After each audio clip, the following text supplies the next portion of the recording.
అందరికీ నమస్కారం. అమ్మ మాట అమ్మాయి బాట ఛానల్కి స్వాగతం. కథ చెప్పుకుందామా? 2 నగరాలు.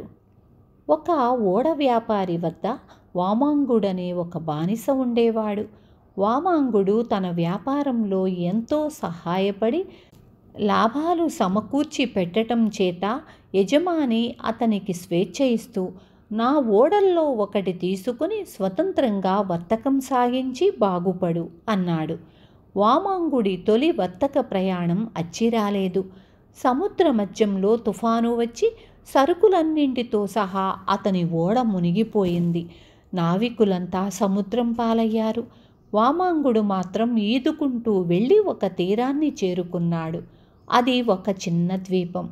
వామాంగుడు ద్వీపంలోనికి ప్రవేశించి కొంత దూరం నడిచి అందమైన ఒక పెద్ద నగరం చేరుకున్నాడు. నగర వీధుల నిండా జనమున్నారు. వారు తన కోసమే గుంపులుగా కూడినట్లు వామాంగుడికి కనిపించింది. అతను సమీపానికి రాగానే మహారాజుకు జై అని జనం నినాదాలు చేశారు. ఇది చూసి వామాంగుడు మరింత ఆశ్చర్యపడి, వీళ్ళు నన్ను చూసి మరొకరని భ్రమపడుతున్నట్లున్నారు అనుకున్నాడు. జనం వామాంగుడి చుట్టూ మూగారు.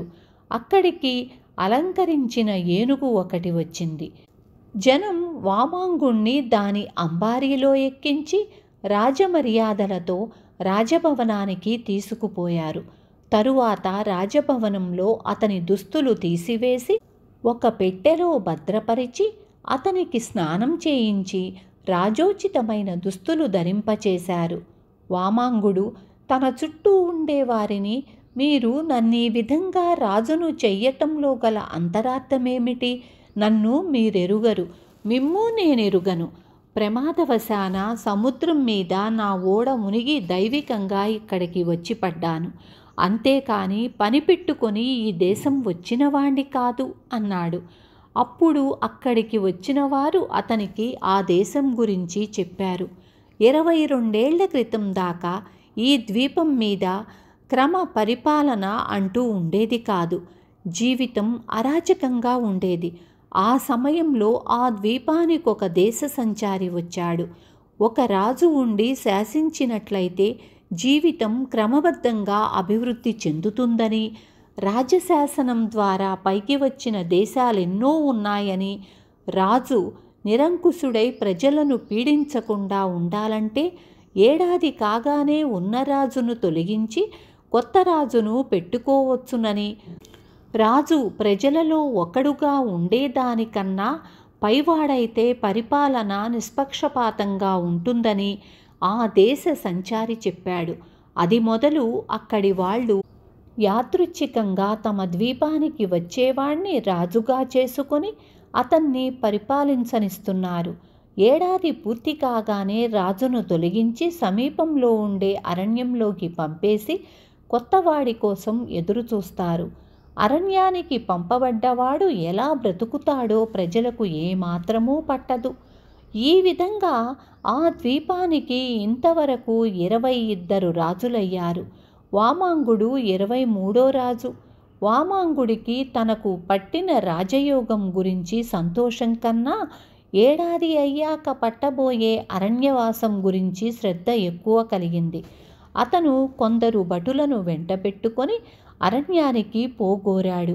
ఈ ద్వీపానికి దగ్గరలోనే మరొక ద్వీపం పైన ఆ అరణ్యం ఉంది. అక్కడికి పడవల్లో వెళ్ళాలి. వామాంగుడు భటులు వెంటరాగా పడవల్లో అరణ్యం చేరాడు. తరువాత 4 రోజులు అక్కడే ఉండి అరణ్యాన్ని ఆమూలాగ్రం జాగ్రత్తగా పరిశీలించాడు. అందులో మనుషులు జీవించటం చాలా కష్టం. అయితే అక్కడ మంచి కలప పంటలు పండించేందుకు కావలసినంత సారవంతమైన భూమి ఉంది. అడవి చెట్లన్నీ కొట్టించి అక్కడ మంచి నగరం నిర్మించవచ్చు. పళ్ళ తోటలు పూల తోటలు వేయించవచ్చు. వామాంగుడి పనికి మనుషులను నియోగించాడు. అతని ఏలుబడి ఏడాది పూర్తి అయ్యే లోపల అరణ్యం అందమైన నగరంగా మారిపోయింది. నగరం చుట్టూ అందమైన తోటలు ఏర్పడ్డాయి. నగరం నిర్మించటానికి శ్రమించిన వారు ఈ కొత్త నగరంలోనే నివసించగోరారు. ఏడాది పూర్తి అయ్యింది. వామాంగుడు కొత్త నగరానికి వచ్చేశాడు. అతనితో పాటు అనేక మంది పౌరులు, పాత నగరం వారు కొత్త నగరానికి వలస వచ్చేశారు.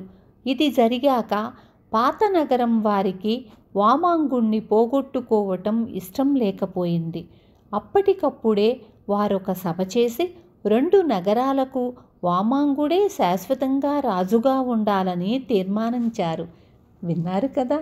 రేపు మళ్ళీ ఇంకొక మంచి కథతో మీ ముందుకు వచ్చేస్తాను.